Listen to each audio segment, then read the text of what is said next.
وإن تعدوا نعمة الله لا تحصوها إن الله لغفور رحيم আল্লাহ বলেন বান্দা আমি আল্লাহ তোমারে কত নিয়ামত দিয়েছি বান্দা জানো নি রে বান্দা বান্দা তুমি যদি নিয়ামত গণনা করো যতই গণনা করো লা তুহসুহা গণনা করে শেষ করতে পারবে না ওরে বান্দা তুই তোর হাতের দিকে তাকা এই হাত কত বড় নিয়ামত বান্দা তুই তোর হাতের নিয়ামতের কথা বুঝিস না কেন কারণ তোর হাত দিয়ে তুই কাজ করতে পারিস তাই তুই নিয়ামত বুঝিস না যে বান্দার হাত নাই তাকে জিজ্ঞাসা কর হাত কত বড় নিয়ামত ওরে বান্দা তুই তোর পায়ের দিকে তাকা ও যদি বছর বয়স থেকে নিয়ে আজকে আমি আরিফ বিল্লাহ 30 বছর যাবত এই পা দ্বারা হাঁটতেছি অনেক মুরব্বী আছে 60 বছর 70 বছর হাঁটতেছেন একটা মোটর সাইকেলে তেল ঢুকাও 1 লিটার তেল ঢুকাইলে বলে 80 কিলোমিটার চলবে সর্বোচ্চ 100 কিলোমিটার তেল শেষ হয়ে যায় গাড়ি বন্ধ হয় কি হয় না কিন্তু তুমি আমি যে এই যে পা দিয়া লক্ষ লক্ষ মাইল চলতেছি আমি আমার ভাইদেরকে জিজ্ঞাসা করতে চাই কয়দিন কয় লিটার তেল ঢুকিয়েছি চালায় কে আল্লাহ এই তেল দিলেন কে আল্লাহ এমন তেল দিলেন যে তেল ইচ্ছা করলে বন্ধ করতে পারেন আল্লাহ বন্ধ করেন নাই এটা কেমনে বুঝলাম বলে তুমি দেখো অনেক বান্দার পা আছে হাত আছে পাও হাঁটতে পারে না হাত আছে হাত দিয়েও কাজ করতে পারে না আছে কি নাই আল্লাহ বান্দার এত নিয়ামত দিয়েছে বাবা এত নিয়ামত এই চক্ষু দ্বারা কত নিয়ামত দেখি অনেক বান্দা আছে কিন্তু চোখ দ্বারা নিয়ামত দেখে না আছে কি নাই ওরে বান্দা চিন্তা করো আল্লাহ বান্দাকে কত মহাব্বত করে মুমিনদেরকে কত মহাব্বত করে শুধু মুমিন না হিন্দু বেঈমান মানুষদেরকে আল্লাহ কত নিয়ামতের মধ্যে রাখলেন একটু চিন্তা করেন এত পানি আমরা ব্যবহার করি আল্লাহ বান্দার যত প্রয়োজনীয় জিনিস আছে ওই যেগুলা বেশি প্রয়োজন যেগুলা ছাড়া বান্দা চলতে পারবে না ওই জিনিসগুলোর মূল্য একদম কমিয়ে দিছেন কি দেয় না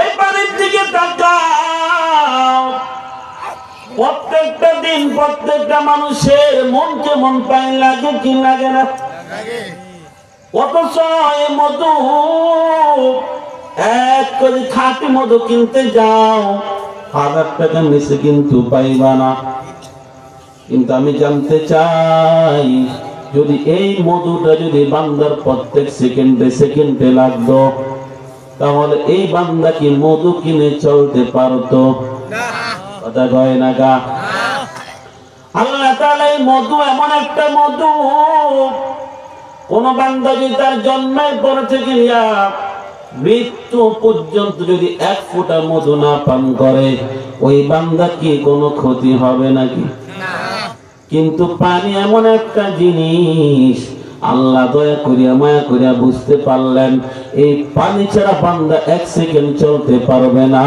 আল্লাহ এই পানিকে কম দামি বানাইছেন কি বানান নাই সুতরাং শুকরিয়া আদায় করব আল্লাহ এই আরজরে কার আল্লাহ একটু জোরে বলেন না আল্লাহ আরো জোরে বলেন না আল্লাহ আরো জোরে আল্লাহ এই যে আল্লাহ আল্লাহ বললাম আল্লাহ মনে হয় নারাজ হয়ে গেছে বেজার হয়ে গেছে না খুশি হইস আল্লাহ খুশি হইলে বান্দার লাভ না লস আল্লাহ খুশি বান্দা জান্নাত আল্লাহ নারাজ বান্দা জাহান্নাম এই কারণে আল্লাহ খুশি করায় আমরা খুশি না বেজার খুশি আমরাও খুশি কিন্তু আল্লাহ বান্দার এত নিয়ামত দিয়া লক্ষ লক্ষ নিয়ামত দিয়া আল্লাহ কোন জায়গায় বলেন বান্দা তোমার আমি নিয়ামত দিয়েছি হাত দিয়েছি, পা দিয়েছি, চক্ষু দিয়েছি, কান দিয়েছি, পানি দিয়েছি, কোন নেয়ামতের কথা আল্লাহ বলেন নাই। তবে আল্লাহ বড় দুইটা নেয়ামতের কথা বলেছেন। কয়টা? আরো জোরে কয়টা? দুইটা নেয়ামতের কথা বলছে। এক নাম্বার, ইয়ামুন্নুনা আলাইকা আন আসলামু কুল লা তামুন্নু আলাইয়া ইসলামাকুম বালিল্লাহু ইয়ামুন্নু আলাইকুম আন হাদাকুম লিল ঈমান ইন কুনতুম সাদিকিন।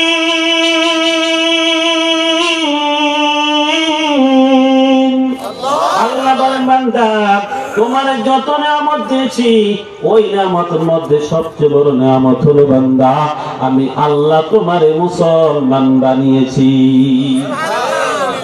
মুসলমান কেমন এক দামি নিয়ামত! কোন বান্দা যদি একবার মাত্র লা ইলাহা ইল্লাল্লাহু মুহাম্মাদুর রাসূলুল্লাহ এই কালিমাটা একবার মাত্র পড়ে, তারপর বান্দা নামাজ পড়ে, রোজা রাখে নাই, যাকাত দেয় নাই, আল্লাহর সাথে তবে শিরিক করে নাই, আমি জানতে চাই ওই বান্দা কোন একদিন জান্নাতে যাবে কি যাবে না? জান্নাতে যাবে। হ্যাঁ, সে যদি গুনাহ করে আযাব ভোগ করবে জান্নাতে যাবেই যাবে। কিন্তু একটা হিন্দু বেঈমান খ্রিস্টান, তার ঈমান নাই, কালিমা পড়ে নাই, ওই বান্দা যতই ভালো কাজ করুক, পুরা দুনিয়াটা যদি দান করে দেয়, তার সে কি জান্নাতে যাবে?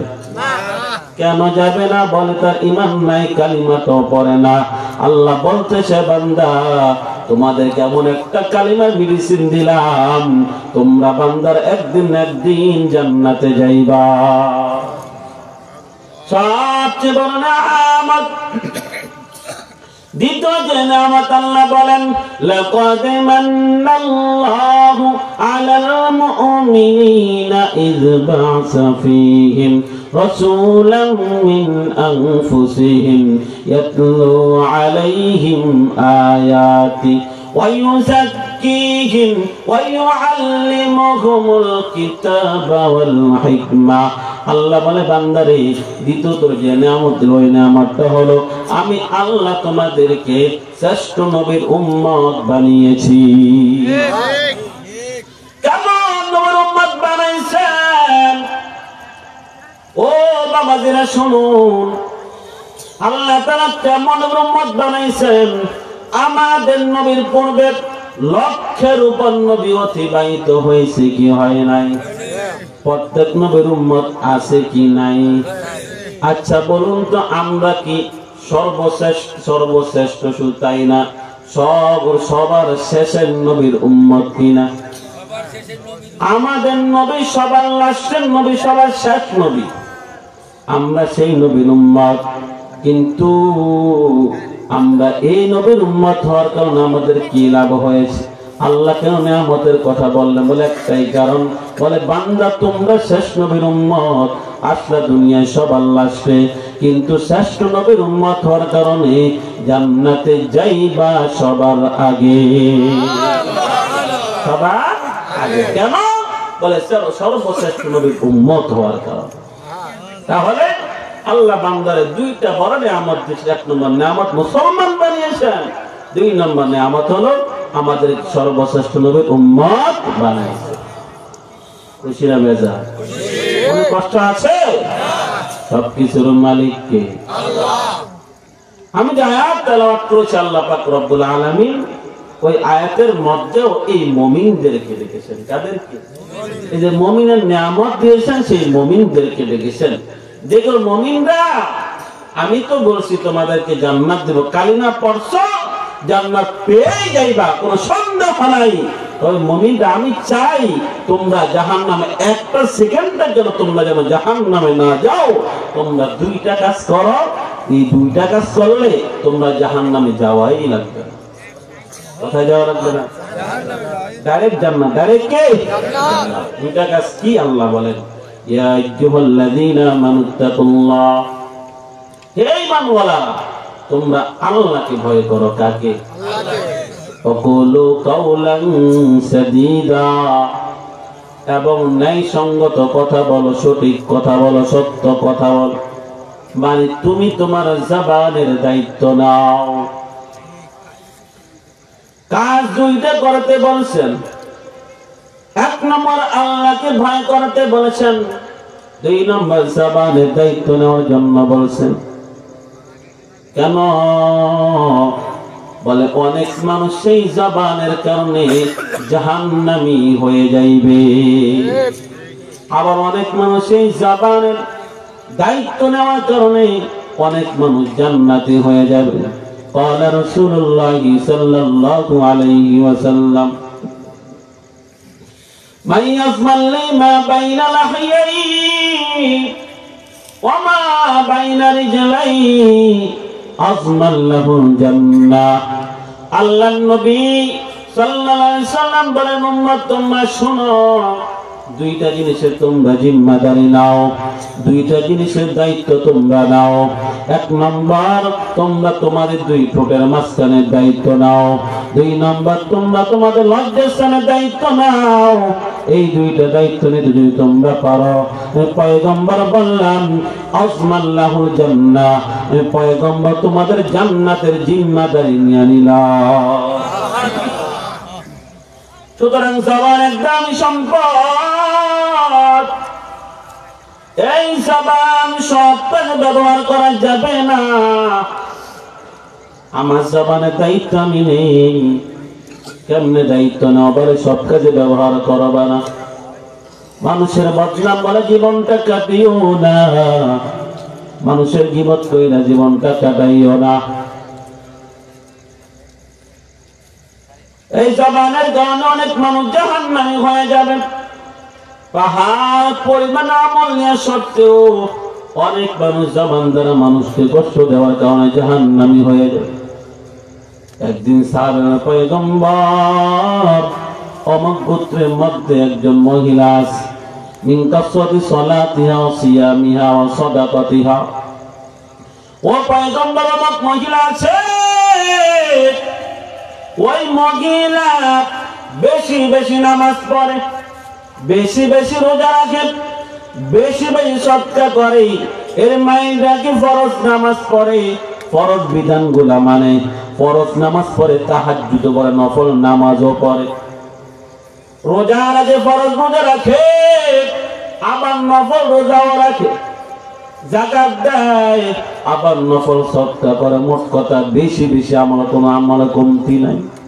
কিন্তু মহিলা ব্যাপারে জানা যায় ওই মহিলা জবান দ্বারা মানুষকে কষ্ট দেয়। পয়গম্বর সাহাবীরা তোমরা শোনো, ওই মহিলা যদিও বেশি বেশি নামাজ পড়েছে, রোজা রাখছে, যাকাত দিয়েছে, কিন্তু মানুষকে কষ্ট দেওয়ার কারণে, জবান দ্বারা মানুষকে কষ্ট দেওয়ার কারণে ওই মহিলা হলো জাহান্নামী। সাহাবীরা বলে, পয়গম্বর তাহলে শুনো, অমুক গোত্রের মধ্যে একজন মহিলা আছে, যে মহিলা ফরজ বিধানগুলো মানে নফল বেশি আদায় করতে পারে না, তাহাজ্জুদ নামাজ বেশি পড়তে পারে না, নফল রোজা বেশি রাখতে পারে না, নফল সদকা বেশি করতে পারে না। তবে ওই মহিলা ব্যাপারে জানা যায় নফল আমল না করলেও জবান দ্বারা মানুষকে কষ্ট দেয় না। আল্লাহর নবী বলেন, ও সাহাবীরা তোমরা শোনো, ওই মহিলা যদিও আমল ফরজ বিধানগুলো মেনেছে, নফল বেশি পড়তে পারে নাই, কিন্তু মানুষকে জবান দ্বারা কষ্ট দেয় নাই। ওই মহিলা মানুষকে জবান দ্বারা কষ্ট না দেওয়ার কারণে ওই মহিলা হলো জান্নাতি। এই কারণে জবানের দায়িত্ব না প্রয়োজন আছে কি নাই? এই মানুষের চিন্তা নিজের জীবনটা ধ্বংস করে দাও। আমি একজন মানুষ, তুমি একজন মানুষ, আমি আমাকে বলছি, আপনাদেরকে বলছি, তবে আগে নিজেকে বলছি কথাটা। পরের চিন্তা নিজের জীবনটা ধ্বংস করা যাবে কেন? পরের চিন্তা করব, কোনো প্রয়োজন নাই। আমি তা পরে চিন্তা করিয়া, পরের গীবত করিয়া, পরের বদনাম বলিয়া, পরের অপবাদ দিয়া আমি কেন আমার আমল গুলাকে নষ্ট করব? কেন নষ্ট করব? দরকার আছে? নামাজ পড়লাম, রোজা রাখলাম, সব কিছু করলাম, আর বদনাম বললাম, আমার আমল নষ্ট হবে কি হবে? কায়ামতের ময়দানে আল্লাহর নবী একদিন সাহাবীদেরকে বলে, আতাদরুনা মিনাল মুফলিস, ও সাহাবীরা তোমরা কি জানো আমার উম্মতের মধ্যে সবচেয়ে গরিব কারা? সাহাবীরা বলে, পয়গম্বর অবশ্যই আমরা জানি। কি জানো? বলে, যার টাকা নাই, পয়সা নাই, সম্পদ নাই, সেই তো গরিব। আল্লাহর নবী সাল্লাল্লাহু আলাইহি ওয়াসাল্লাম, না সাহাবীরা না, তারা গরিব না। তাহলে কারা গরিব? আল্লাহর নবী বলেন, সাহাবীরা তোমরা শোনো, কাল হাসরের ময়দানে অনেক মানুষ, তার চতুর্পাশে নেক আমলের পাহাড় থাকবে, ভালো আমল, ভালো আমল, এত পরিমাণ আমল, বান্দার চতুর্পাশে নেক আমলের পাহাড় দেখিয়া বান্দা তো মনে করবে আমি জান্নাতি হয়ে গেছি, বান্দা খুশিতে রওনা হবে। এই মুহূর্তে এক বান্দা বলবে, মালিক আপনি আপনার বান্দারে জান্নাত দিন। বলে, হ্যাঁ দিব। কেন দিবেন? বলে, বান্দার চতুর্পাশে নেক আমলের পাহাড় দেখা যায়, বান্দা কেন জান্নাত দিব না?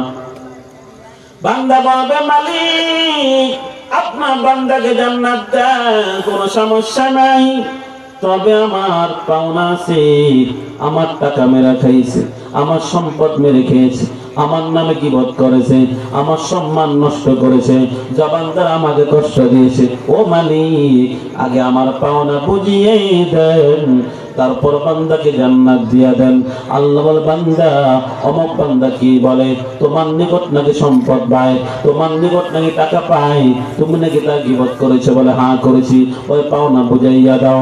বান্দা বলবে, মালিক এটা এমন একটা ময়দান যেখানে টাকা নাই, পয়সা নাই, সম্পদ নাই, টাকা সম্পদ সম্পদ সব কিছু দুনিয়ার মধ্যে, ও মালিক পাওনা কেমনে দিব রে মালিক?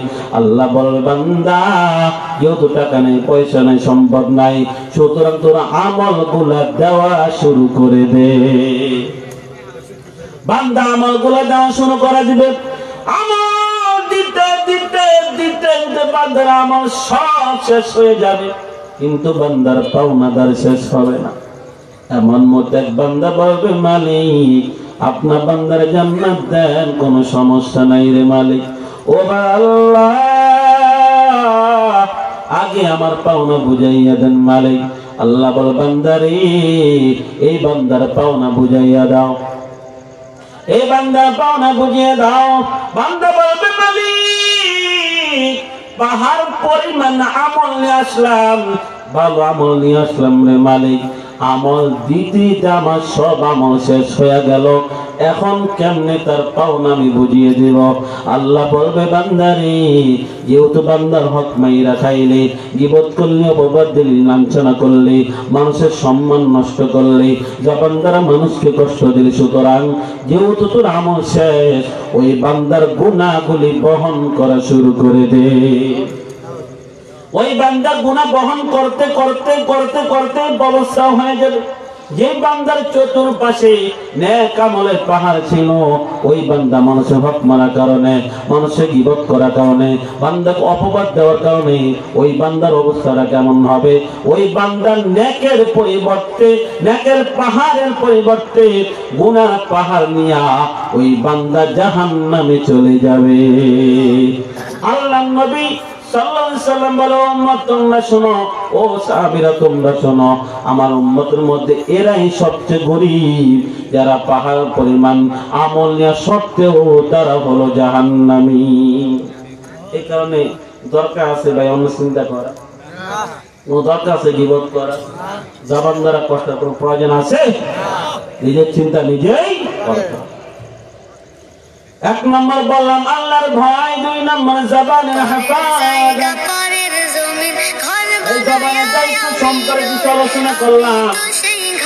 এক আলোচনা হলো আল্লাহর ভয়। আল্লাহর ভয়টা আবার কেমন জিনিস? বলে, বান্দারে আল্লাহর ভয় করবি, কেমন ভয় করবি? বলে, হাক্কা তুকাতি, ভয় করার মতোই ভয় করবি। এই আয়াতে আল্লাহকে ভয় করার মতো ভয় করতে বললেন কারণটা কি?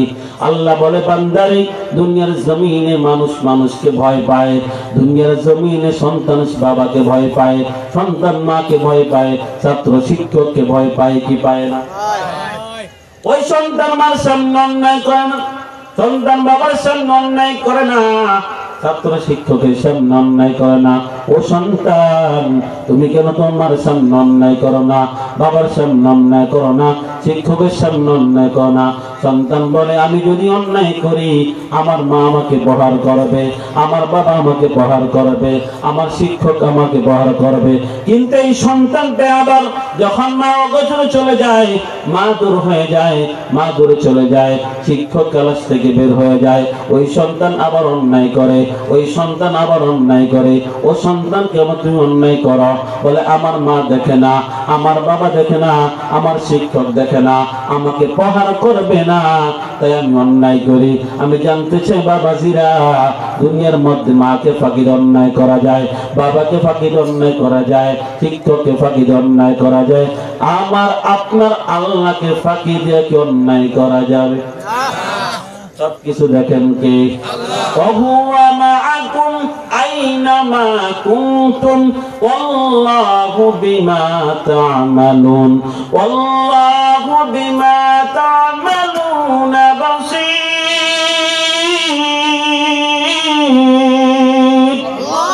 আল্লাহ বলে বান্দা তুমি যেখানেই থাকো, যে অবস্থায় থাকো, আমি আল্লাহ স্বয়ং তোমার সাথেই থাকি। আল্লাহু বিমা তা'মালুনা বাসীর। ও বান্দা তুমি যা কিছু করো না কেন আমি আল্লাহ সব কিছু দেখি। কি করি? আল্লাহ সব কিছু দেখেন, সব কিছু জানেন। জানেন কি জানেন না? ওয়ামা তাসকুতু মিন ওয়ারাকাতিন ইল্লা ইয়ালামুহা ওয়ালা হাববাতিন ফি যুলুমাতিল আরদি ওয়ালা রাতবিন ওয়ালা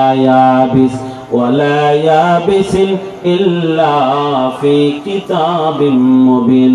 আল্লাহ বলে বান্দারে তোমরা যা কিছু করো দুনিয়ায় যা হয় না কেন, দুনিয়া কেউ না জানলে জানে কে?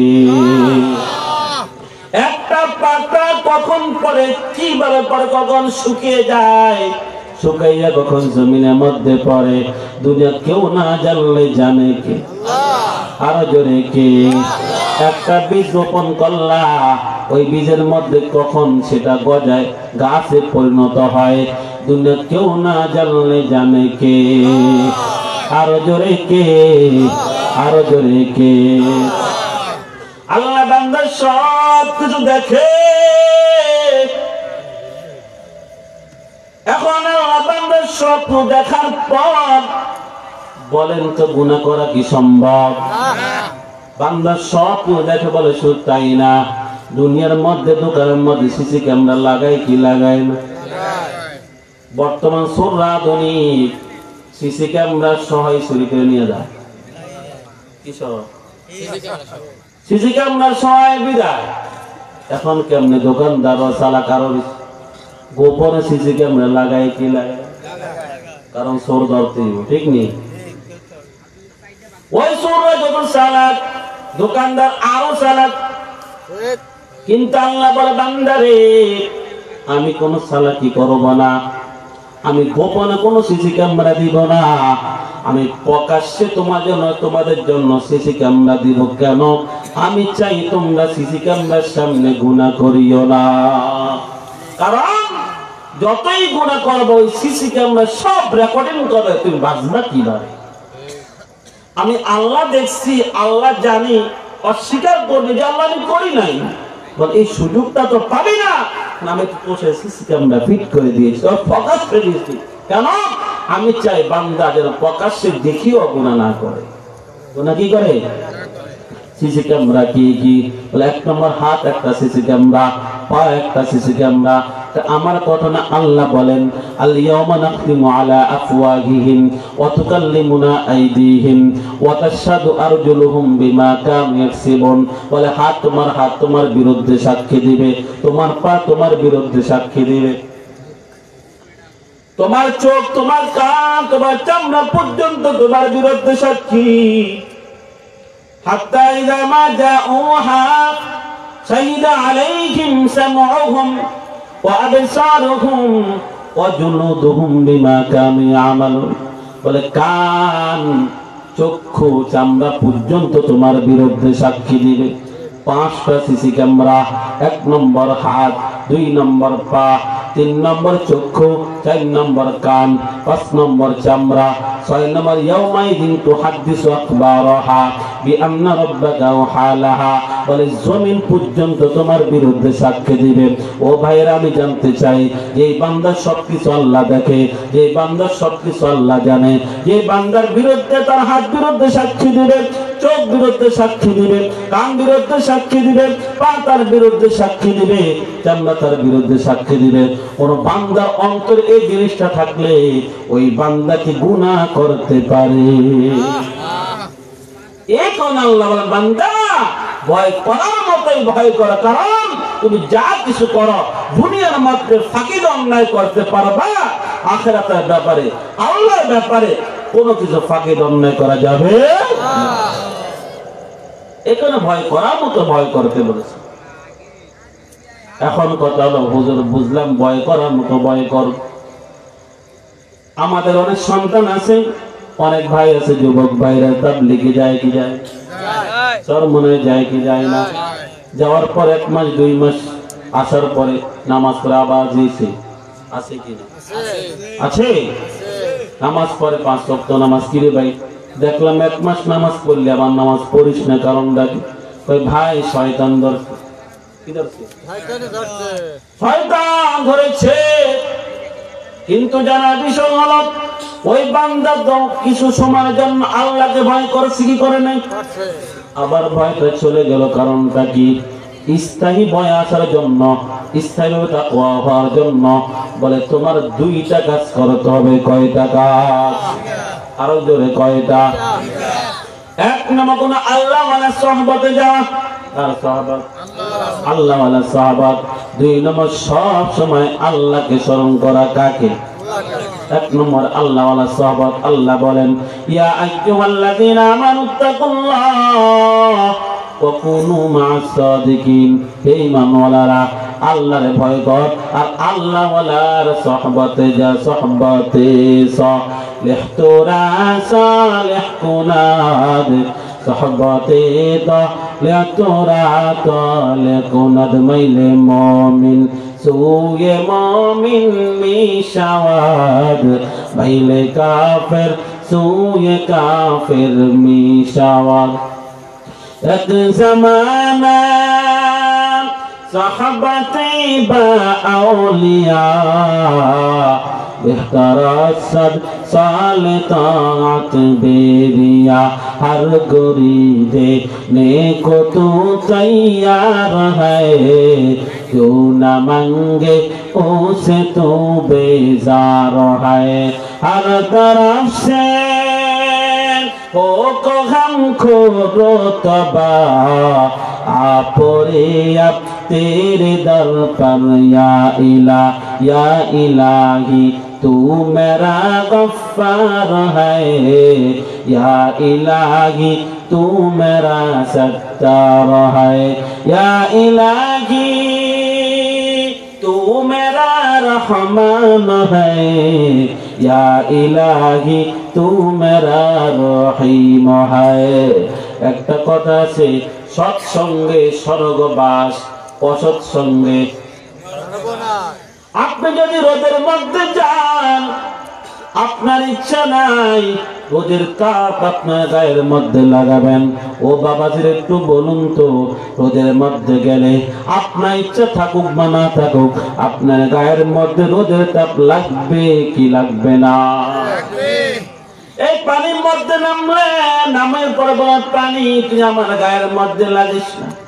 আমি জানতে চাই, তুই বাধা দেন না কেন, পানি গায়ের মধ্যে লাগবে কি লাগবে? আগুনের কাছে আগুনের তাপ লাগে কি লাগে না? রোদের মধ্যে রোদের তাপ লাগে, পানির মধ্যে নামলে পানি লাগে, আগুনের কাছে গেলে আগুনের তাপ লাগে। ও বান্দা তুমি শোনো, তুমি যদি আল্লাহ ওয়ালার সুহবতে যাও, আল্লাহ না হইতে পারলে রে বান্দা, আল্লাহ ওয়ালার বাতাস তোমার গায়ের মধ্যে লাগবে। আর যখন তোমার গায়ের মধ্যে একবার, দুইবার, তিনবার, বারবার তুমি যাইবা, এক সময় বান্দা তুমি অবশ্যই ভালো হইবা। কি হইবা বলেন তো? একসাথে 5টা বন্ধু থাকে, ওই 5টা বন্ধুর মধ্যে 4 জন নামাজি, একজন নামাজি না।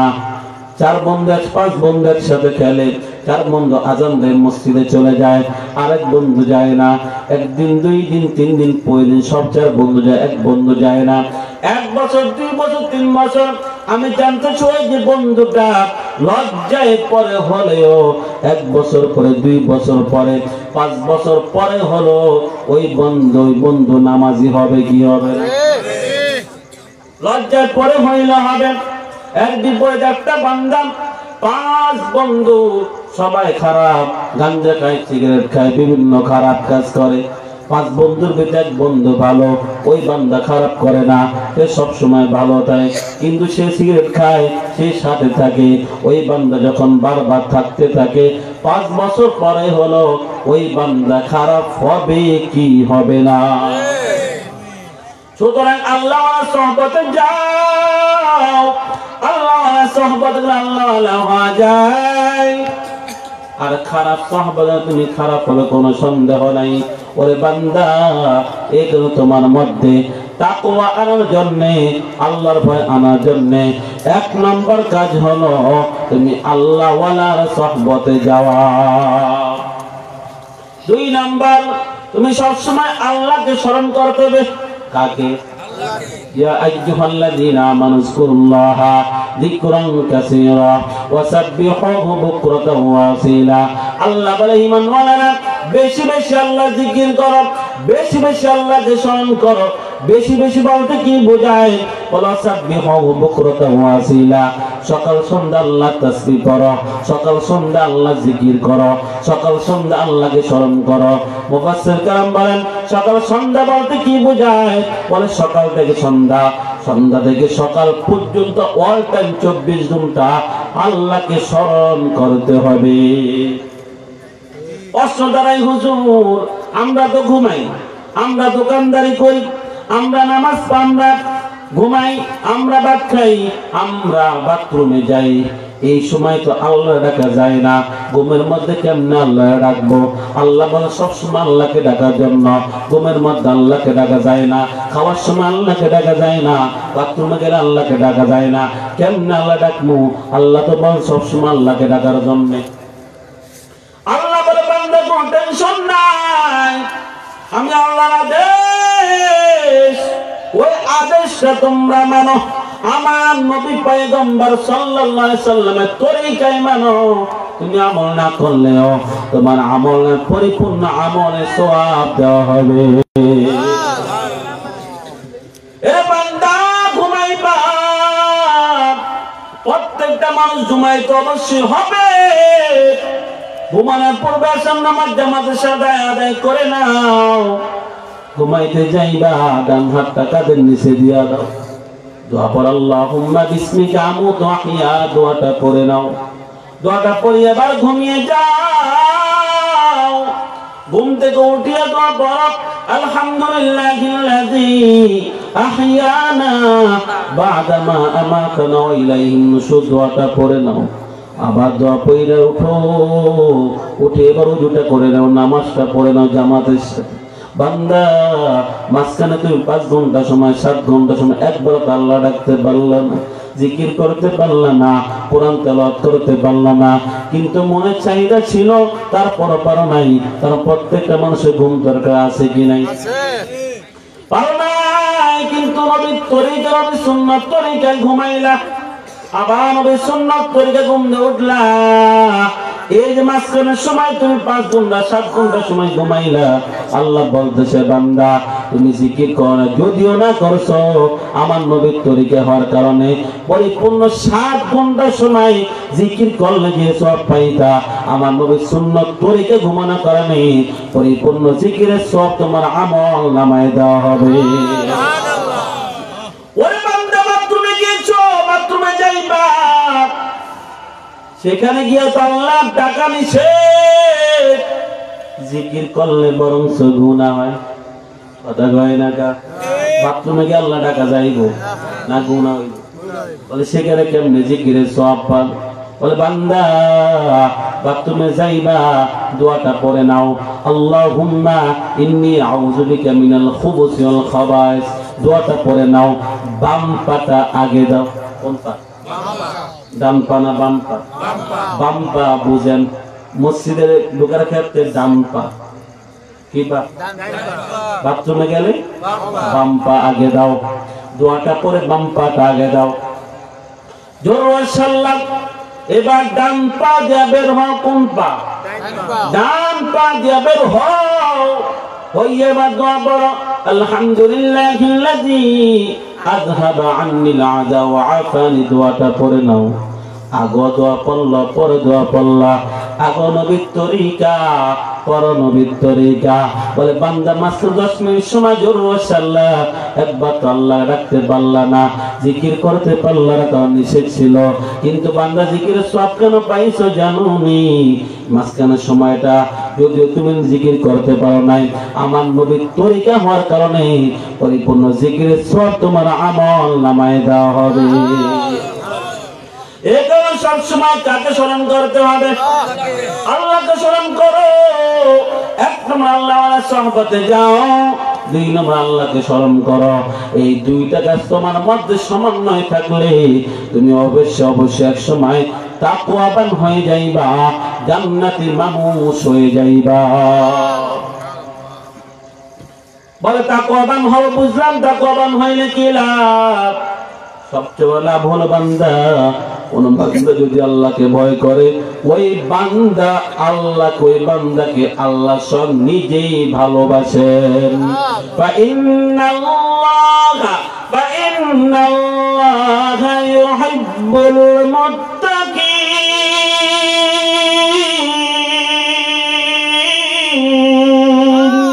আল্লাহ বলে বান্দারে নিশ্চয়ই তাকিদ দিয়েছেন, নিশ্চয়ই আল্লাহ তাআলা যারা তাকওয়াবান আল্লাহকে ভয় করে তাদেরকে সব আল্লাহই ভালোবাসেন। দুনিয়া যদি আমার মা পর হয়ে যায়, বাবা পর হয়ে যায়, পুরো জমিন আমার পর হয়ে যায়, আল্লাহ যদি আমার পক্ষে থাকে টেনশন আছে।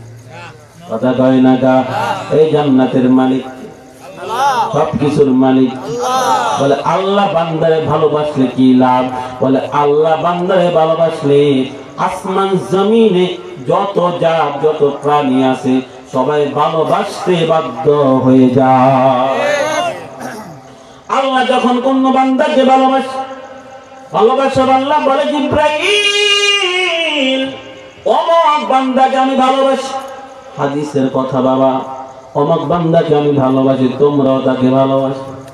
যখন এই কথা বলে জিবরাইল ওই বান্দাকে ভালোবাসে। জিবরাইল আসমানের ফেরেশতাদের, ও ফেরেশতারা অমুক বান্দাকে আল্লাহ ভালোবাসে, আমিও ভালোবাসি, তোমরাও ভালোবাসো। তখন আসমানের সকল ফেরেশতারা ভালোবাসে। আসমানের ফেরেশতারা সবাই মিলে দুনিয়ার মধ্যে এসে বলে, ও দুনিয়ার ফেরেশতারা, অমুক বান্দাকে আল্লাহ ভালোবাসে, জিবরাইল ভালোবাসে, আমরা ভালোবাসি, তোমরা ভালোবাসো। তখন আসমান জমিনের যত ফেরেশতারা সবাই ওই বান্দাকে ভালোবাসা শুরু করে দেয়। ফেরেশতারা এসে এবার জমিনের যত মানুষ আছে, যত প্রাণী জন্তু আছে সবাইকে বলে, দুনিয়ার যত সকল প্রাণী তোমরা শোনো, অমুক বান্দাকে আল্লাহ ভালোবাসে, আমরাও ভালোবাসি, তোমরাও ভালোবাসো। সুতরাং ওই কথার পর দুনিয়ার জমিনে যত মানুষ, যত জাতি আছে ওই বান্দাকে ভালোবাসা শুরু করে দেয়। কেমনে দলিল? ওদের হাদিসটা শুনলেন, দলিলটা হলো বাবা, একজন ব্যক্তির নাম কই আবু বকর সিদ্দিক রাদিয়াল্লাহু তাআলা আনহু। কি জানি উনি কে? আবু বকর সিদ্দিক। উনি কে? নবী? নবী? বলেন তো এটাকে দেখছেন? কেউ দেখছেন? একজনও দেখেন নাই। আচ্ছা বলো তো, নামটা শোনা পরে মনে মধ্যে একটা মায়া লাগছে, একটা ভালোবাসা জাগে? আমরা আত্মীয়? হ্যাঁ, কেন? বলে সে তাকওয়াবান। কি বান কেমন তাকওয়াবান আবু বকর? ওই আবু বকর কি জান্নাতের সার্টিফিকেট পাইছেন কি পান নাই? আল্লাহ সার্টিফিকেট দিলেন, তারপর আবু বকর কেমন ভয় করছেন রে বাবা। আবু বকর একদিন ঘরের সামনে বসিয়া দেখি একটা গরু ঘাস খায়। কি খায়? ঘাস খায়। আবু বকর বলে, এ গরু, তুই যদি আবু বকর হইতি আর আমি গরু হইতাম কতই না ভালো হইত। চিন্তা করেন, চিন্তা করেন। আবু বকর কয়, গরু, তুই যদি আবু বকর হইতি আর আমি যদি গরু হইতাম কতই ভালো হইত। এক সাহাবী বলে, ও আবু বকর, তুমি এমন কথা কেন বলো? তুমি তো জান্নাতের সার্টিফিকেট পাইলা, এমন কথা তুমি কেন বলো?